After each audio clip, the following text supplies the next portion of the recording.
Take a dive with me into the life of Mr. Clarence Lewis. Growing up, the triumphs of being a foster kid and not having any parents. Going from foster home to foster home. Later to do jail time and do years in the prison system.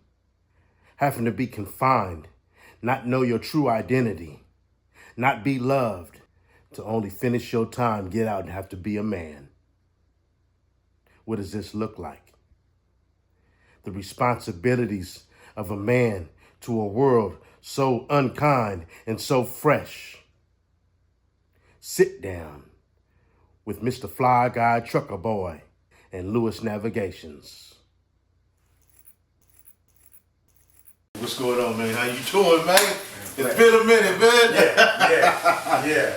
Hey, man, every time I see you, man, it's always a pleasure, man. Let me ask you something, man. We out here in this truck and shit, man. You know what I mean? How's it treating you?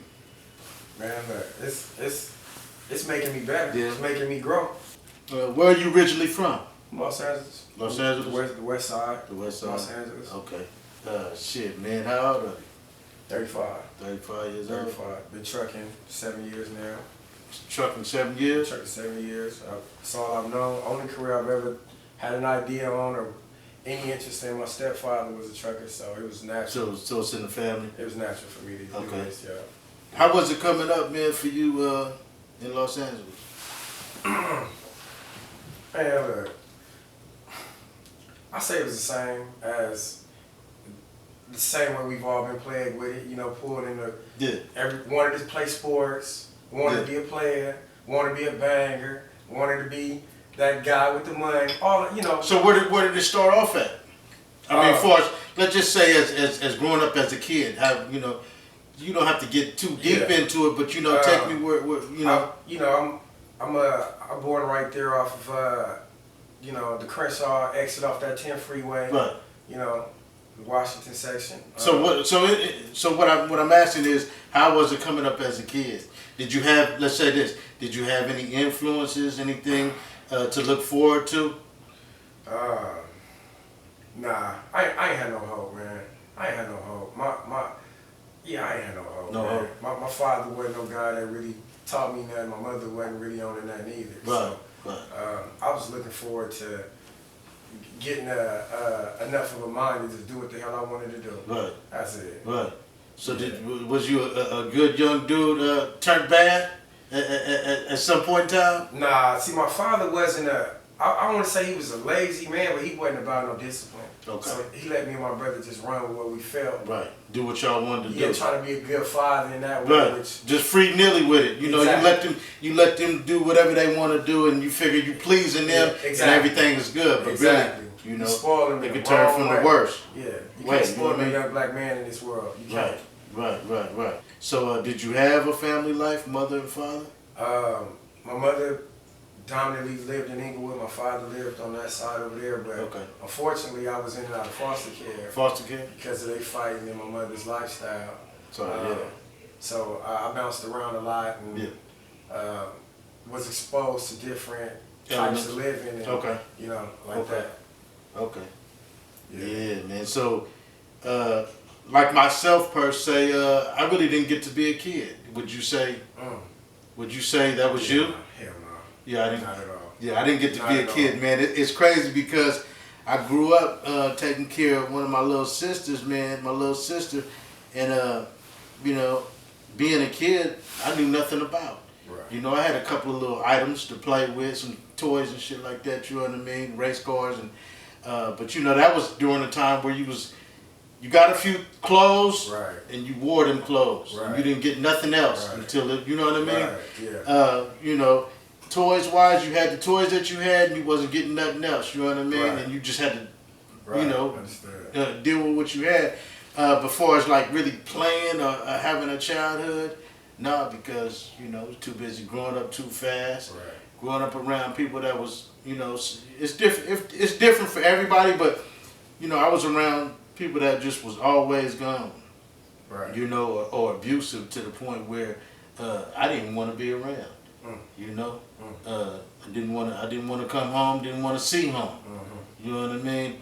I don't have nothing to look forward to, so why come home? Right. Rather take that ass for not coming home. Man, with that reality. man, I'd rather stay out. You Yeah. know what I mean? On the real. So, you know, it was hard, man, and you just had to swallow that and keep, you know, deal with each day as it came. You know what I mean? On the real. Real talk, man. So, you know, growing up, it was hard, man. But, so who raised you? Dude, man, I started doing time early. Mm-hmm. So I feel like by the time I started understanding things, I lived with my auntie for a section, my granny for a section. Yeah. My mother finally got us out of our second stint in foster care. My mother finally got us. I had to start getting incarcerated 2 years later. So, and I did all my youth incarcerated. So you was in the jail system? Yeah, I did all the camps, I went on the YA, I did the whole setup, you know. So for the people those that may not know, you say you went to camp. So I have a little experience with the jail system. So did you end up going to a juvenile hall and then that followed camp or followed the whole YA, CYA, California Youth Authority? You know what I mean? And I damn near was that last wave of the youth authority. I think it's a few youngsters after me that did a little bit of it before, because it shut down there. Right, this is no longer. Yeah, right. so that, and you know what's crazy is I knew I didn't have no family or wasn't tied to my family until I started doing time and wasn't getting no letters, wasn't getting no visits. Right. That's when I was like, damn. I forgot the motherfuckers did. Yeah, I'm really somewhere tucked away. It's just me. Yeah. I forgot. I knew when I was in foster care, I got back with my family, thought I had family, then I went to do time. It's like, nah, you ain't got no motherfucking family. Right. You know? Right. But, you know. How did that make you feel? How did that affect you? I guess it stopped me from, it set back my self-worth. I didn't realize I was worth nothing until I got out of prison. Right. I got 12 sentences of 12 years and didn't think none of it. 12 years. Didn't think none of it. Right. Nothing of it. Right. Didn't realize that it was some damage that was done to me, you know? Right. So that, it played a big role in me not understanding I'm worth something. Right. You know, and that. So since you say you were just came into realizing what your worth was, what made you realize that? The fact that you didn't have nobody reaching out to you and you felt like you was all alone, you was solo bolo? I started taking on the damage, the sitting in a hole, getting time at it. I started feeling that shit finally. Right. There was a point where it's like, oh, that hurt. Right. Oh, that hurt. Right. Oh, that. Then that's what started building my self-worth, unfortunately. Okay. I started feeling like, damn, I'm not invincible. I do feel this. This do hurt. These are setbacks. And then I started, okay, so what would I rather? What do I want? Oh, I like what these people on TV saying about God, and I like what these gentlemen that's living, because you know, that's one thing about being in the pen. The normal people that's in there, they will tell you about yourself. Right. Like, hey, youngster, you better than that, or hey, you don't want to live like that, take something off yourself. All the little things I started internalizing. I call those vitamins. Tools you can use, man. Nice. Vitamins, you know what I mean? Those were vitamins. Yeah. Those were anything that somebody could give you to uplift you, you know what I mean, and increase your spirit, you know what I mean, in a positive way. And I remember every one of them. Never forgot anybody that ever told me something positive that took that time. Yeah. I remember them. Yeah, I don't know exactly how I said, but I had a dude tell me one time, he said, what helped me get through my time and just start dealing with life a little bit better, he said, certain things you can't control. And when you start understanding and being able to live through life, knowing that certain things and situations and people you can't control, you'll be a lot, a lot better off, you know what I mean? And accepting that, you know what I mean? And then the people who've wronged you, just forgive them, make amends, you know what I mean? And keep doing you, you know what I mean? Keep doing you. So it's all good, man. We out here and we're just trying to make it happen, man. So yeah, man. Do you have any siblings? Yeah, I got 5 with my mother. My father has another 4. Okay. So my father he'd be about 85 now if he was still around. So I got siblings. I got a brother in his 60s, sister in her 50s, and the rest of them my age. Right. So yeah, I got a full lineup. But bro, we came from such a torn apart thing that we never even got to bond. Every period that we had to bond was pulled away, split up again with something, from my incarceration to the foster care to who's better to live with. My mother wasn't responsible, so she was always in a position that wasn't suitable for 6 people. You know, like somebody comes stay on your couch, she can't fit 6 people up in your living room. Yeah. So we was always and you can do it because people do, but legally, the system, they're not going for that. Right. Because when you have kids, the boys and the girls have to be separated, and everybody needs their own individual space, and that's a lot of rooms.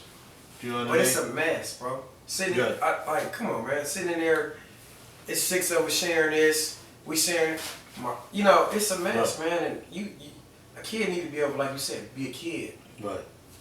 What were your plans prior to getting out? What did you plan on doing? You know, when you get that 45 days to the house, you understand me? Yeah. What was you thinking? Did you already have a plan set up? Was you going to a halfway house, a halfway joint? You know, what was your plan? Did you have anything? Of course, you had to have something set up for your counselor. Yeah. But what did you have set up? What was your plans? What were you thinking? And were you nervous? Oh man, I was, you know, I got out. I was getting out. I was 29, and it's a mess, man. Cause mind you, I just told a lot of people this the other day. Nobody knew this. My parole plans got rejected 48 hours before I got out. Right. So what it was your victim has a right to get a 50-mile perimeter of protection before you get out if they request it. Okay. They always got to tell your victim he's coming home. Okay. And if your victim says, no, I'm not comfortable with that person being, they got to give you a 50-mile perimeter, which pushed me out of LA. So 48 hours before I got out, they rejected my parole plan and told me I couldn't go to LA.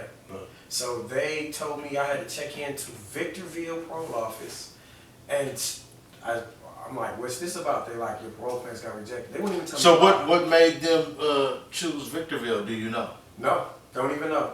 Don't even know. They could have picked anywhere. Right. I guess that was.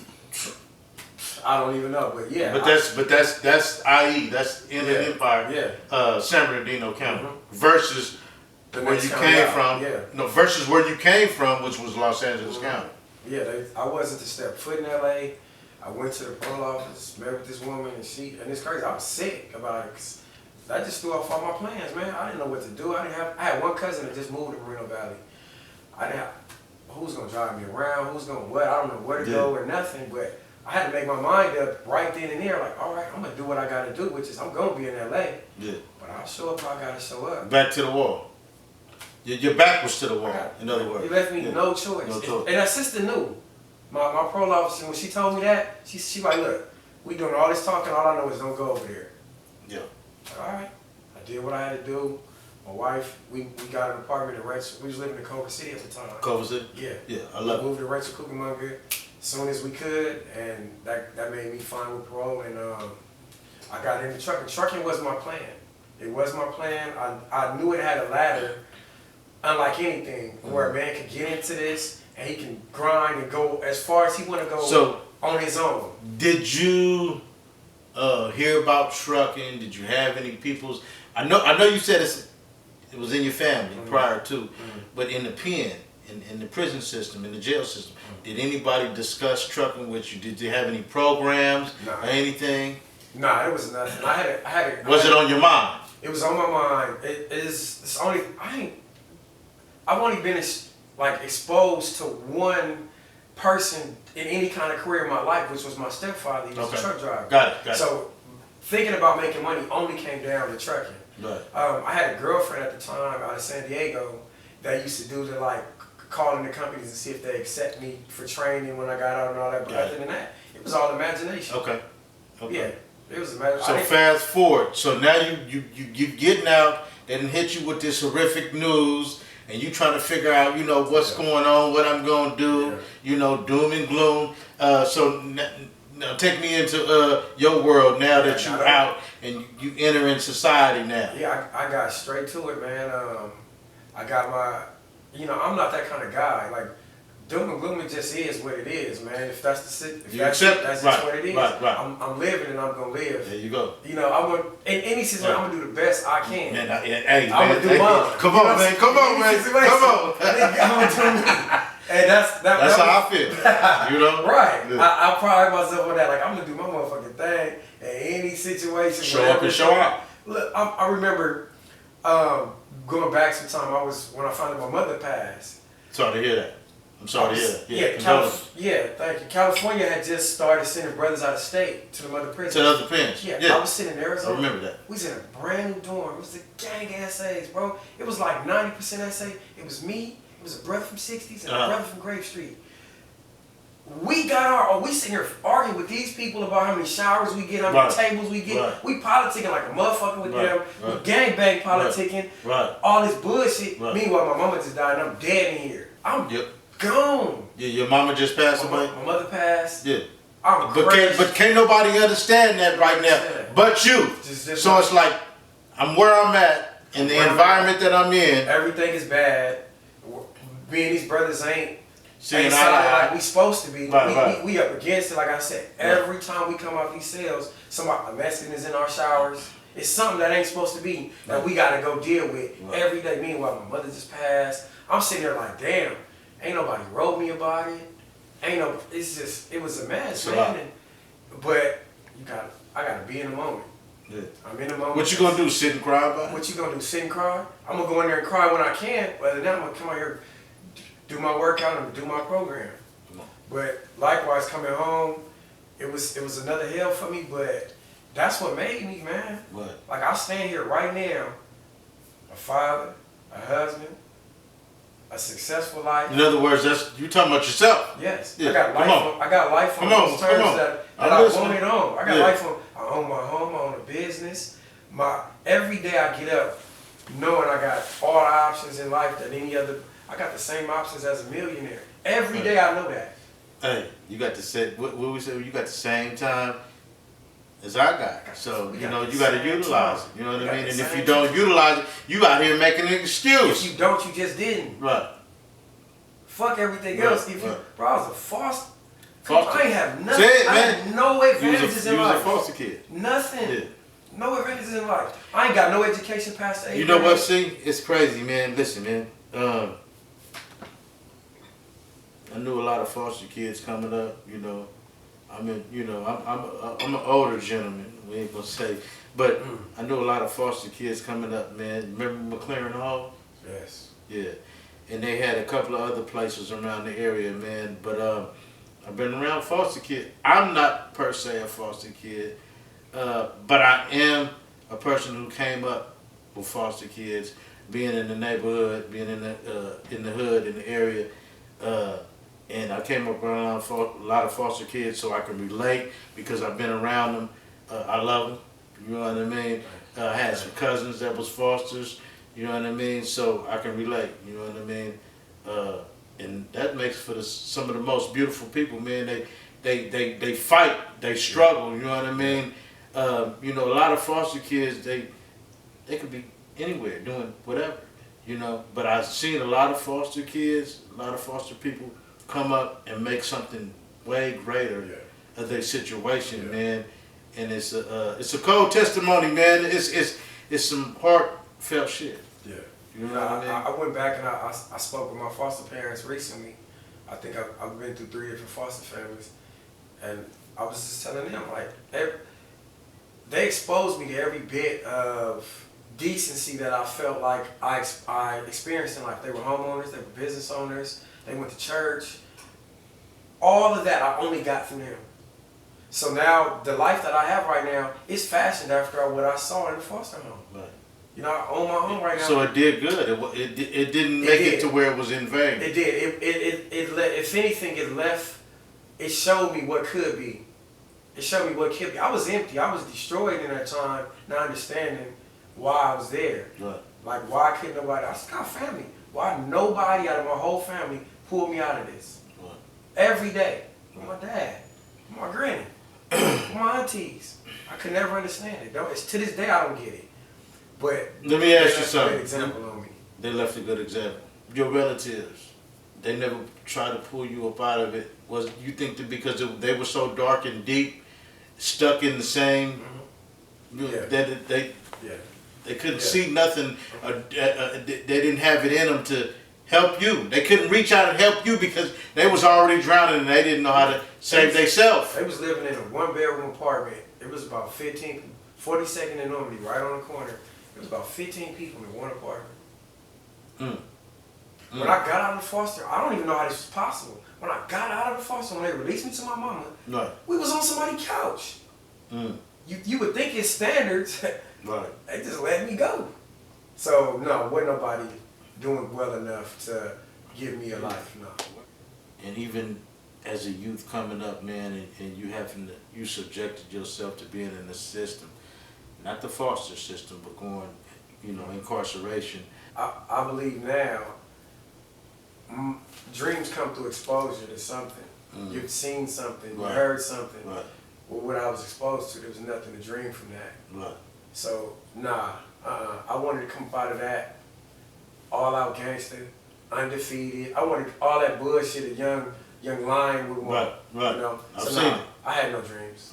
Not a single one. Yeah, well, I met you to take somebody's shit and shine with it. That was it. That was it. Hey, it is what it is. I wanted to shine hard with somebody else's stuff. Hey, but now you really shine. Now I'm giving my son the life that I wanted. So, trucking, man, you get out, and when you first got out, did you get a first job, or what did you do? I was working, shout out to one of my Belizean brothers, Shannon. I was doing, what would you call it? It was, we was installing advertisements for coffee in gas stations. So we go up, like you see whatever coffee that's displayed, we was putting up the displays, the prices, and the different brands of coffee that they sell. Inside the store? The gas stations. With a brother from Belize. And I did that with him for about 60 days. That kind of went bad, and it was like, okay, I'm ready for it. So look, if you don't mind me asking, what was that paying you? I think I was making about $1,000 a week. About $1,000 a week? Ooh, you was whipping, boy. You was getting some good dough. Yeah, but it was about $1,000 a week, but it was taking every bit of me. Like it was insane what we was doing. We were basically, I think the brother got paid a certain amount for that, and the way he spread it out by not really staffing it well. So it was 2 guys doing a 5-man job. Yeah. And it was kicking my ass, but I was ready. I was built for it. It paid for my trucking school. You did it? Yeah. Hey, there you go, man. You made it work for you. You know what I mean? So with that being said, you said it helped pay for your trucking school. So now we seeing you already into the trucking mind frame. So what did you do next? I got into trucking school. I passed. Yeah, So how much? Let me ask you, how much was the trucking school? Because people want to know. How much trucking school? People ask me all the time. Hey man, if I go do this and do, how much is it gonna cost me to do trucking school? Now let me tell you, I told a chick the other day, man. She said she wanted to get into it. And I said, you don't play with me if you're not serious. You know what I mean?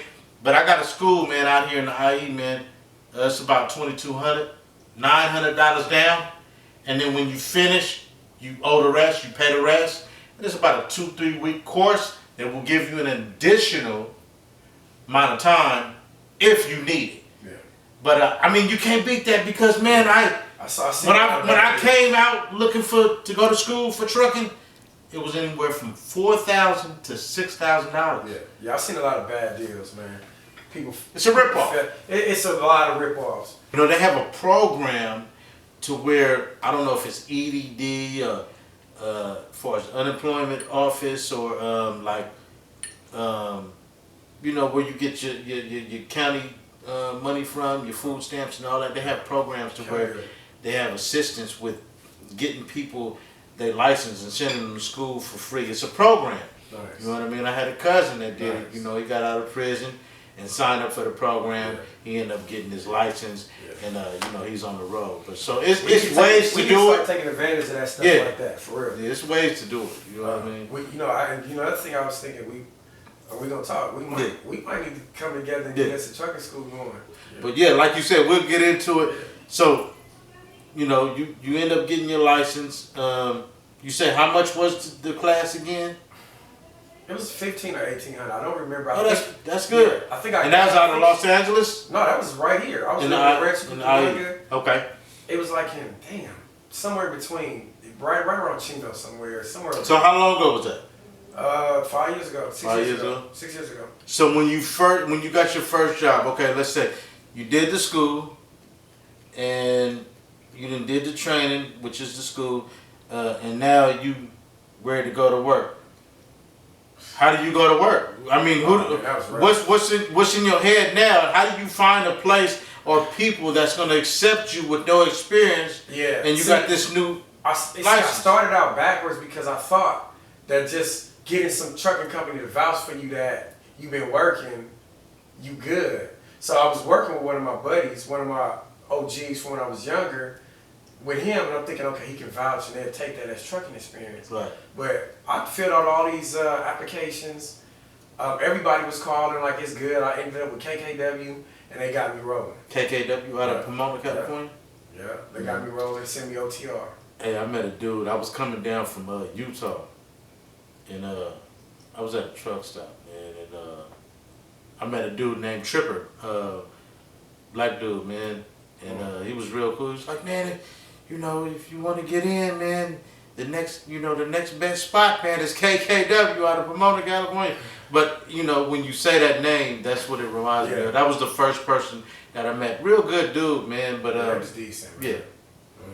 How long did you work for KKW? I worked with KKW for December to June. December to June. 6 months. June. Okay. Yeah, December to June. Okay. December to June. So what made you stop when June came? Oh man. Was it a team-based situation or was you a solo driver? No, I was solo OTR. Okay. I got a OTR. Yeah. For those that don't know, OTR, over the road. Right. Okay. I was doing the Western 11, which would be Wyoming to Texas over. I was just finna ask you, man. Say it again. What's Wyoming, Western 11? The Western 11 is every state from Wyoming down to Texas, in between California, Oregon, Washington borderline, so everything in between. There. Okay. Western 11. Yeah. Okay. So I was doing a Western 11. I got a local spot at the same company doing a furniture line. They was working with Wayfair. Okay. And I don't even be talking to people about this, but bro, I got fired. Yeah. That's what sent me to be an operator. I got fired, bro, for I didn't set my brake. We was all in the parking lot, loading up to get going. Hey, it all counts, man. You know, everybody gotta know what you done been through. So so that they can know what not to do. What not to do. And you know, it's funny. I was on the phone with my wife, then girlfriend. I was on the phone with my wife, and I just felt the boom. I'm like, damn, what the fuck was that? I didn't set my brake. So I basically was just sitting there on my brake, got off of it, the truck rolled back and hit another truck. You was holding your brake with your foot. My service brake. But then you got relaxed and comfortable, and you let... Yeah. And I ended up, we was in a line of trucks, so the next truck was 5 feet behind us. So it rolled back and hit the truck behind me. Right. I'm at KKW, so all KKW trucks. Right. This guy got out of his truck, I pulled it up, got up off it. Look, there's a little scratch on the bumper. Right. Nothing other than what happens to trucks. Right. Was there. Right. Some real minor incident. Because you have an accident and then you have incident. And mind you, I'm not gonna sugarcoat it because if somebody was standing there, I could have killed somebody.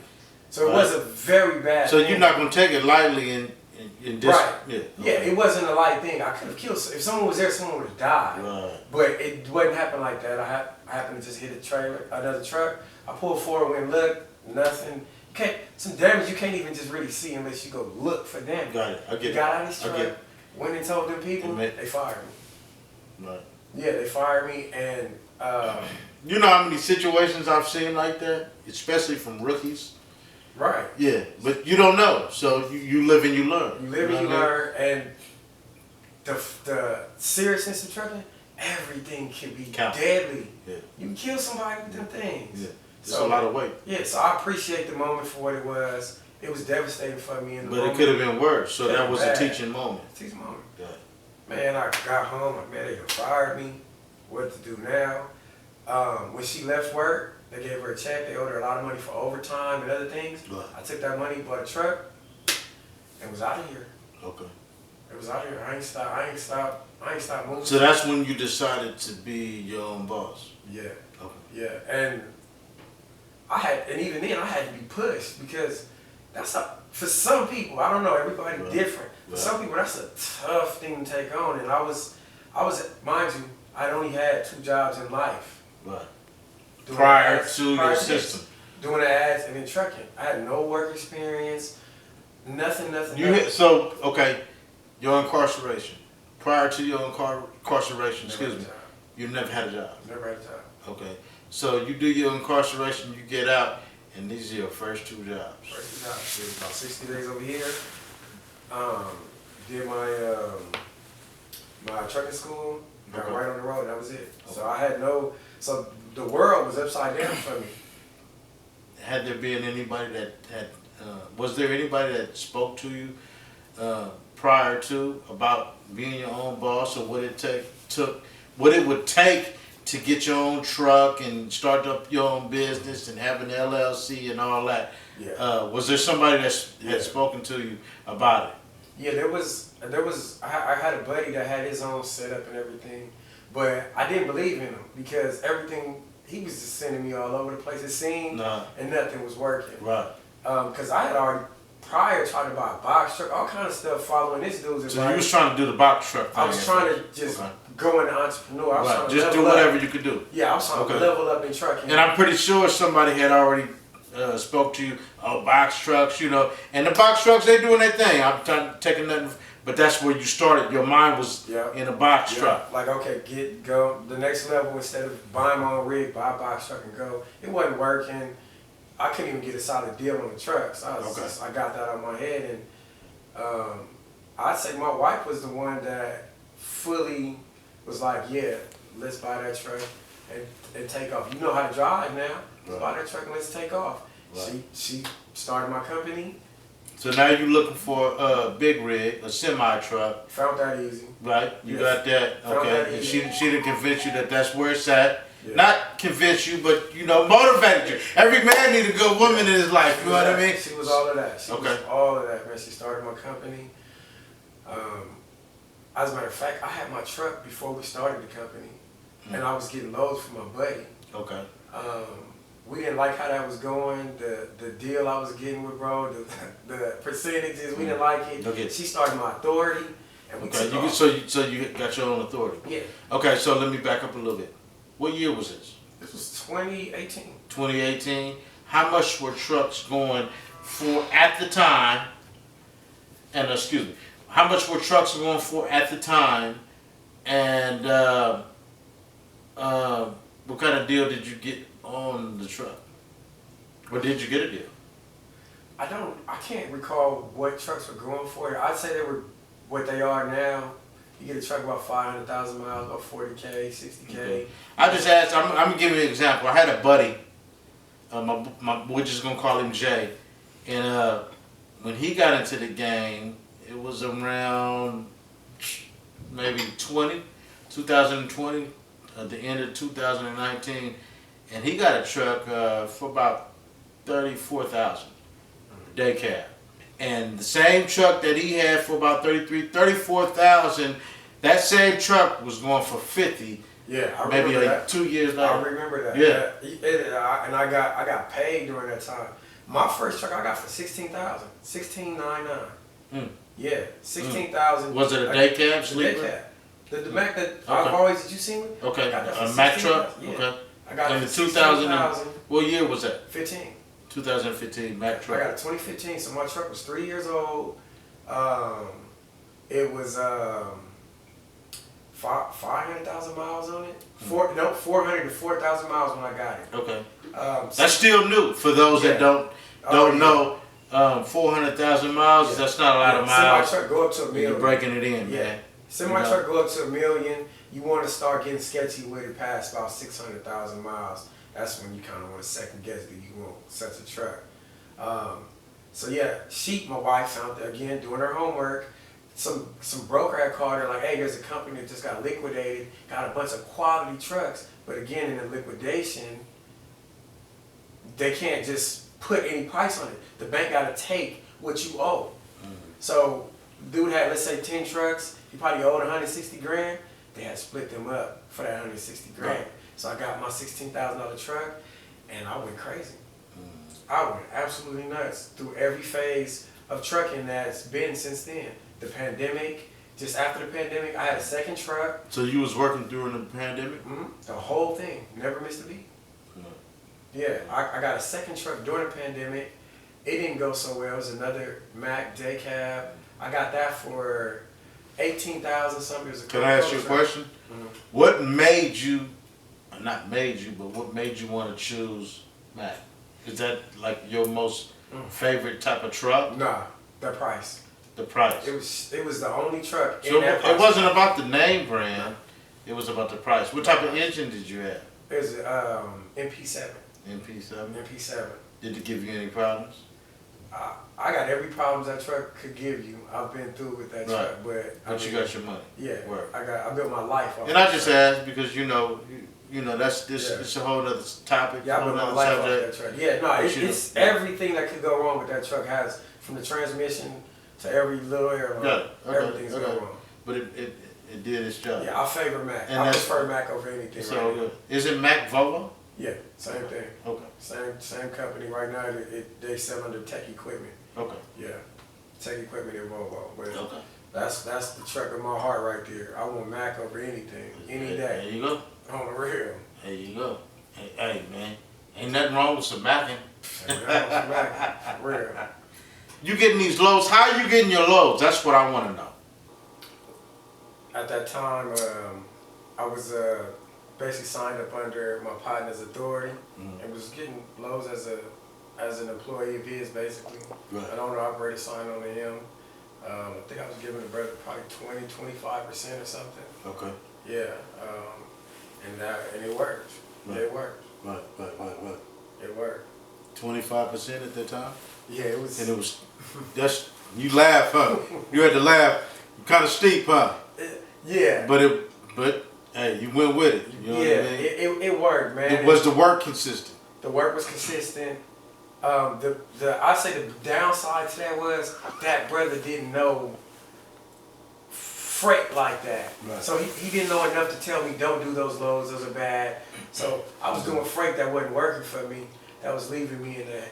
I'm doing $250 live loads, sitting on docks all night trying to, it was bad. Yeah.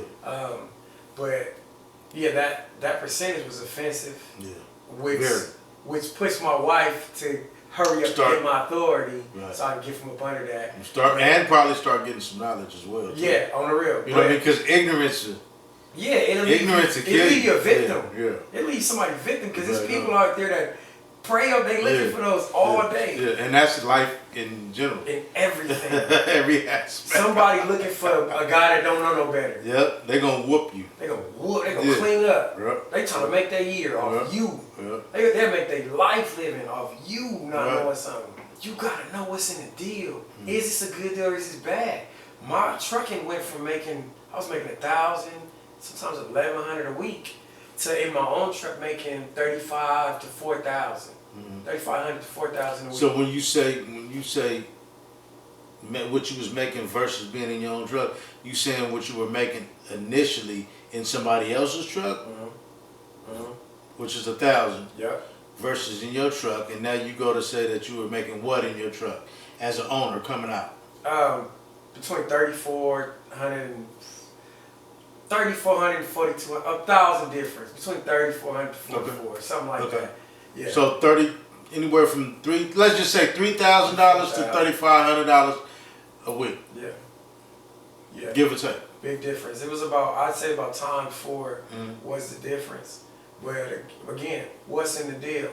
You give off 4,000, 25%. He keeping 1,000, so that's $3 grand. 1,000 of fuel, that's $2 grand.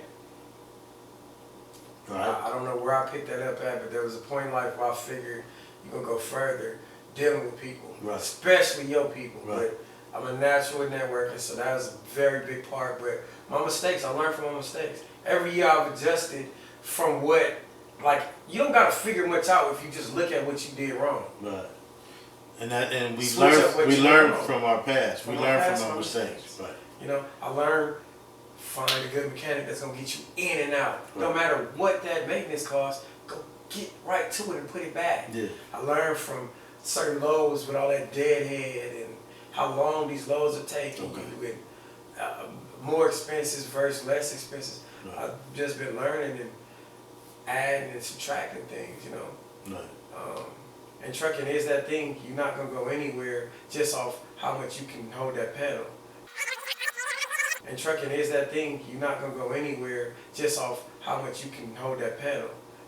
I'm dealing with all the same stuff everybody else dealing with in trucking, as far as we pretty much gotta go with the ebb and flow of the industry. The industry strong, we strong. The industry weak, we typically not gonna be that strong. But my strength is built on what I know. I know what to do. I know I can get in there and go make any amount of money that I need at any given moment. That's where my strength is. But the lesson I got, you gotta be careful who you're doing business with, because everybody's putting themselves first. The broker, the driver, everybody's putting as themselves. they should. As they should. And you really can't be mad. That's the the price of doing nature. business. That's just the nature of it. The nature. They are there for theirs. But You gotta understand that, and things will happen that won't leave you, that will leave you exposed to damage, leave you in vulnerable positions, and you gotta understand what you walking yourself into. Right. You get this driver that told you he got some kind of inconsistencies. Smoked, don't like to work out, whatever it is. work ethic. Right. Poor he work already ethic. telling you what he about, or you see a guy that wasn't all that particular, taking care of his own authority, and now he over there with you. You gotta know they're gonna expose you to some things that can ruin you. Right. You know, that I say that's my best skill in running my business is protecting it. Protecting it. Yeah, protecting it, doing the necessary things, and going a step further with being the most careful guy, because there's fatal blows that can be landed every day. You know, especially we're exchanging stuff with people every day. Brokers, bank, information, money, all that, and you gotta be careful to make sure it's right. You know, to the extent that you can, because we're not perfect and we can't stop each and everything that's going on out here. So, you know, and that comes in. You know, what comes into play when I say that, as far as control. You know, that's like what I said before. As far as control, you can't control everything. You know what I mean? So you can only do what you can do, and you know, and put your chess pieces in position. You know what I mean? To defend your territory, and anything that leaks and gets in the way, you know, you just gotta move accordingly. And if something, you know, something tries to counteract and kind of jabs you and gets you, you know what I mean, while you off, you know, then it is what it is. You know what I mean? Meaning that we can't control everything. You know what I mean? So you can only do what you can do. You can't do anything that's out of your control. You know. And like you said, you putting out information, you filling out you filling out paperwork online, you know, these packets, you giving out information, you know what I mean, and you hoping that the person on the receiving end of this information doesn't do you dirty, wrong, you know what I mean? Yeah, we vulnerable. Period.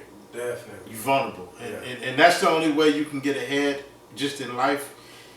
In general, is to make yourself vulnerable, because if you're not vulnerable, then that means you're holding back, and if you're holding back, you can't expand, you can't reach your potential, because vulnerability is fear.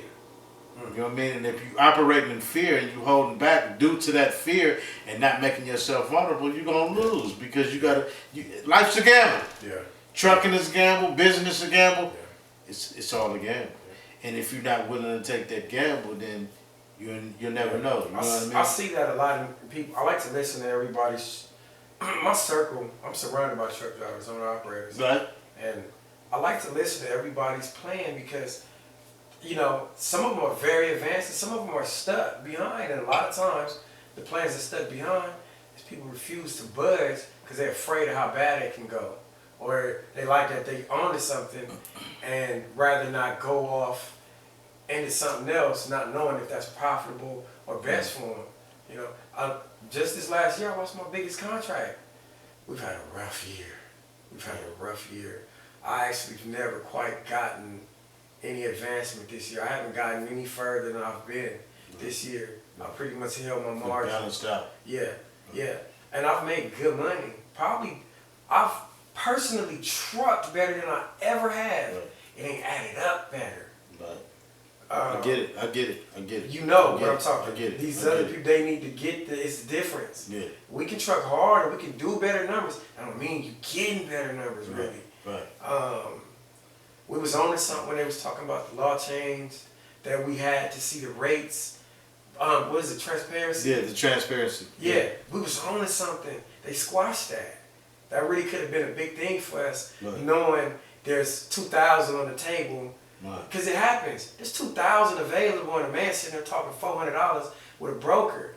So them exposing the full transaction would have been great for us, man. Right. That would have corrected so much, and I pray that comes, and a lot of what's going on now would change with that. Right. But this has been a really bad year for a lot of truckers.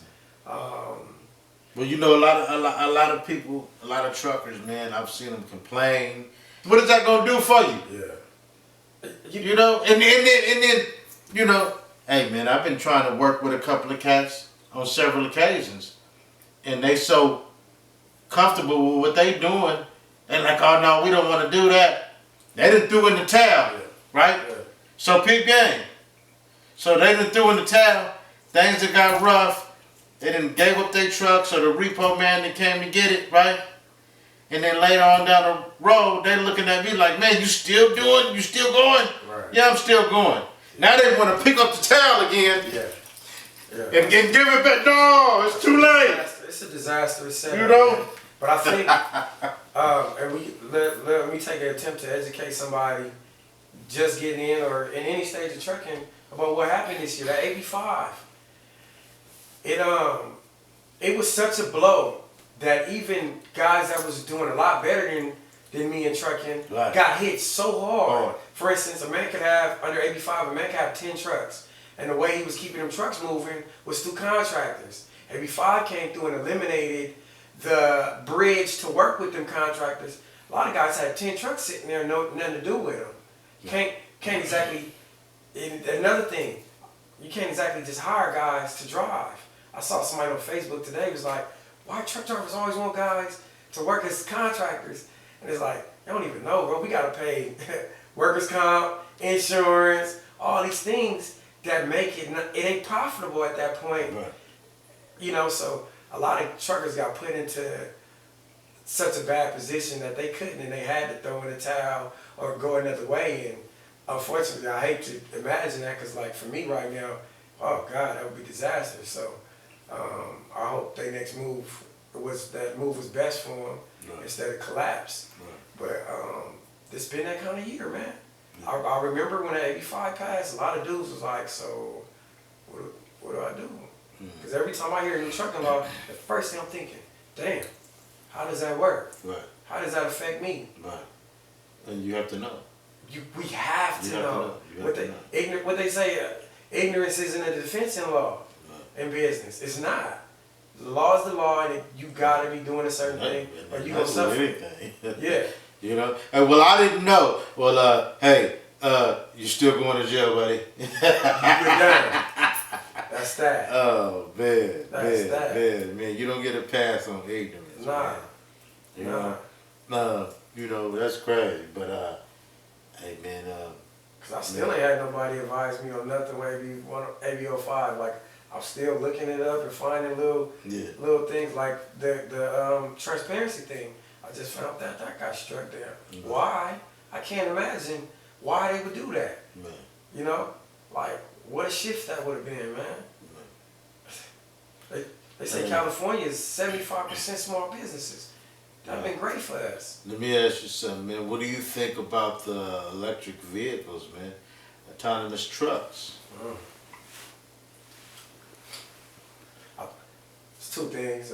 I don't think all of them gonna be autonomous, but I feel like it's the way that things are gonna go, and we're gonna have to adjust.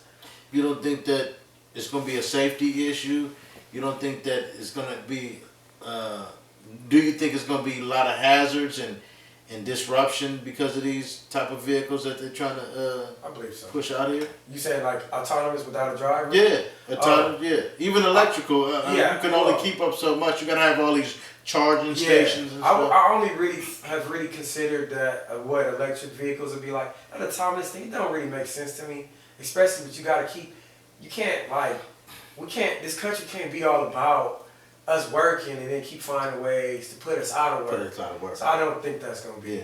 It's like that you trying to commit genocide on a human when it comes to the workforce. That's a direct transfer of wealth.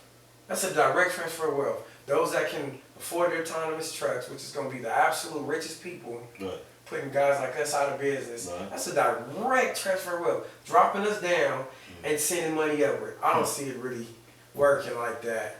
And then where does it go from there? You got all these people that's out of work that can't feed their family, then what? I don't think it's the end. We're not running out of time for what we need. You don't need a life for trucking. Okay. Like my stepfather is one of them. He's been trucking forever. Right. And it's the success because I got it from him, but on the other end of it, he didn't do it right. Okay. It's not that type of thing that you need to. There's no way you should be making hundreds of thousands of dollars consecutive years and your life not get better. Right. You know, so something right. Yeah, if we're doing right, we can get in this and get out of this and be fine. We're still with our mind and our health to move on into these other investment type things. And that's crazy because when you start something like any other game, any other part of life, it's always an end game.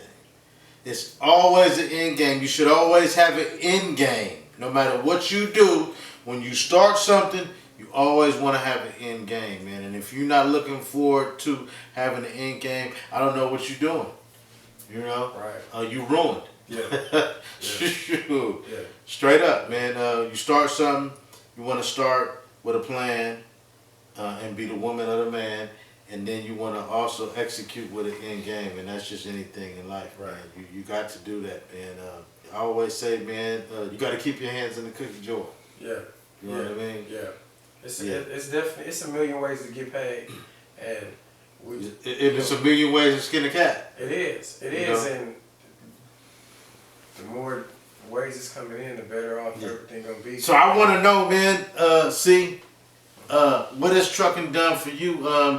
What have you acquired? Not to get too personal, but you're making money. You trucking, you hustling. I call us truck hustlers. You know what I mean? And not truck drivers. We truck hustlers. Because we come from a world of hustling. Just because we jumped in a truck, we're not truck drivers because it takes a skill to actually operate and do everything that we do when it comes to and concerning the truck, man. So we truck hustlers. But what have you acquired, man? What have you seen? What has your growth been since you've been driving trucks? I know it changed your life.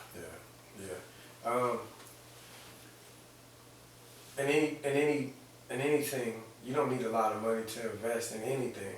Okay.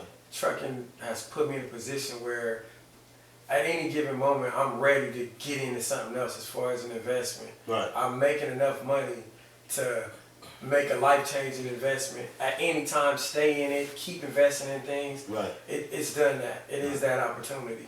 Even when it's not quite working, I have the hope and understanding that I can put my foot on this thing and go harder and take that money and do something with it. So that's all the freedom I needed. I prayed for that kind of freedom that I can be paid in the margin of my effort. If I can work harder, get more money. I prayed for that. That's what I got. I'm not stuck at some job where somebody dictate how much I make and I'm stuck with that. I can work harder and make a lot more money. Or when you gonna move or how you gonna move. When you gonna move, how you gonna move. I make enough to do anything I want to do. I got most of what I need in life. Can I tell you something? Freedom is money.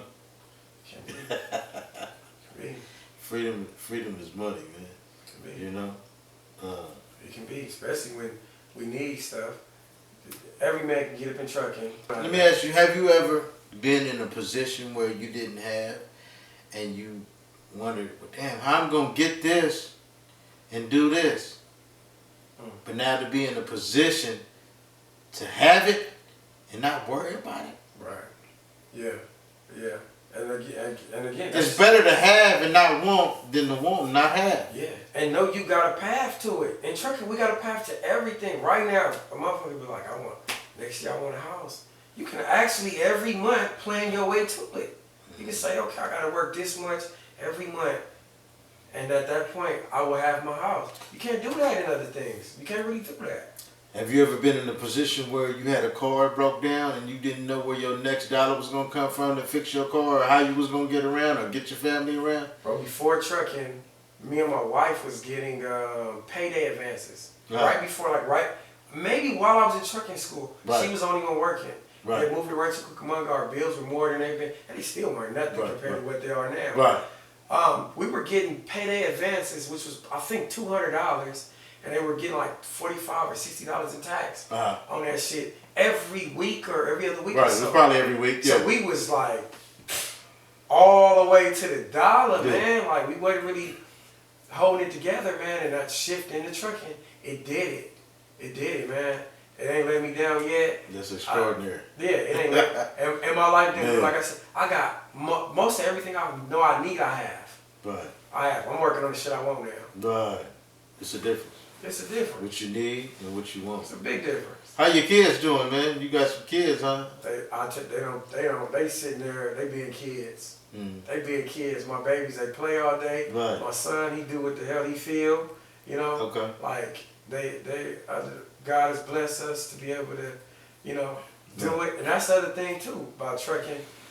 When I worked at KKW, the guy said, for guys, the trucking don't work for is usually because they family. They can't be gone like that. Their girlfriends don't allow it. They miss the kids. I gave it up like, I got this. I'm now in a position that's like, oh no, I gotta be home for my kids. You can do both. Yeah. So we're gonna get into that. Your love ship. We got a new word today, man, people, man. Fly Guy got a new word. It's love ship, man. A love relationship. It's a love ship, man. How has trucking affected your love ship? I thought getting the capability of a trucker, like a young man would think you can buy a woman, spoil a woman, that shit don't work. Right. So it originally enabled me to do some extraordinary things financially. Right. Only for me to realize, that ain't gonna work with no woman really spoiling her. You ain't gonna get along no better or anything. Right. You definitely not gonna get along no better because it's gonna come a time to play where all the same fights, same friction. Yeah, exactly. Your problems are your problems. Right. That ring ain't gonna change it. That bag ain't gonna change it. I got the freedom of schedule where I can now be there as much as I feel like I can. Right. My son in his sports, I'm there. I don't miss a game. Okay. Of all the parents, I'm the one. What is how does your son? He's 14. 14. What is he playing? Football, basketball? Right now he's boxing, but he just finished soccer. Before that it was football. Oh, that's great. Yeah. So he gets in, and he's gonna get in the swim team. Okay. But I don't miss nothing when it comes to that. All the way live, Bo Jackson. Right. Exactly. Yeah. It's like whatever he's into, I got the freedom of schedule to be available how I want to now at this point. And it feels good. It feels amazing. Yeah. It feels amazing that I can make the call, Yeah. But like anybody else, it does suck to be like, I can't be there for this or that, because I got to go chase money. Right. But being conditioned as we are, we learn to live with that. You know what I mean? Because whether it's him or any other given situation, man, we still got to do what we have to do. You know what I mean? As people that go to work, regular jobs, and even as business owners, you know what I mean? You got a lot of people that's out here millionaires, but they didn't get to be millionaires and big time people from taking a lot of time off. But so you say your love ship has a balance to it. Yeah. That's good. That's good, man. Yeah. And I feel like it'll get greater in time with true understanding. You know what I mean? As long as you have a true understanding, man, in any given relationship, man, things will work its way out and be smooth, man. It takes communication. Communication is everything, and people fail to realize that even with, let's just say a war, in comparison to the relationship, you go to war, you have to communicate. That's how our guys in war communicate. That's how they get through the war. You know what I mean? You can't just be dumbfounded and blind and not know what's going on without the communication. You know what I mean? You got walkie-talkies, radios, and everybody communicating on what's going on, so you know how to make a play. Yeah. You know what I mean? Right. And that's how it should be in relationship. And so many people have dummied down on communication to where they so comfortable where they don't feel like they don't have to communicate, and things get haywire. You know what I mean? And then people just start saying, hey, you know what? Excuse my French. I don't give a fuck. Fuck it. It is what it is after that. You know? Yeah. And the relationship's Yeah. downhill. Yeah. You know, ain't no repairing it. My wife, she a soldier, and she's went with everything. She see the vision, and also everything that I said this was gonna be, it is. Right. Everything that I said this is gonna be, it is. It has been. I built our lives to the T Right. of what I said I was gonna do, and now it's on to the next layers of everything, of investments and stuff. So she believed in it, and she's in agreements with what we've given up for it to be. Right. And Your sacrifice. My sacrifice. Right. Our sacrifice. Sacrifice is Because everything. the wife sacrifices also. Right. It ain't easy sitting there doing everything by yourself. I've pretty much just been the sponsor for a lot of things. Right. It's not easy for them, so they take on a good bit of this. Right. You know, responsibility and sacrifice too. So as I was concluding my interview with Mr. Lewis Navigations, people on the road, truck drivers, and even local members of this industry have a hard time dealing with relationships because they're always out hustling, working, on the grind 24/7. And I thought it would be a good topic to touch on based on the fact that we all deal with some type of relationship. And it doesn't even necessarily mean that you have to be a driver or a hustler, a truck hustler, or be in this field. You know what I mean? You can relate to relationships just in life in general, you know. But it seems we didn't have enough time, so felt like, hey, we'll come back and touch on it on a later time. Part 2, stay tuned. FlyGuyTruccerBoiTV. FlyGuyTruccerBoiTV. Dig that. Yeah, man, I had the opportunity to sit down with Lewis Navigations, my partner Clarence, and just wanted to dive into his life and where he come from and what he's been doing in life. He's been doing the same thing I've been doing, running the streets until he became a certain age and got a certain mind frame, and then got wiser and was able to dip down into a better mind state and a better life and lifestyle for himself, you know. But the only difference is, come to find out, he's a foster child. And like I was saying previously, you know, a lot of foster children get left behind. And we don't want to leave the foster children behind. We want to bring light to the situation when it comes to foster kids.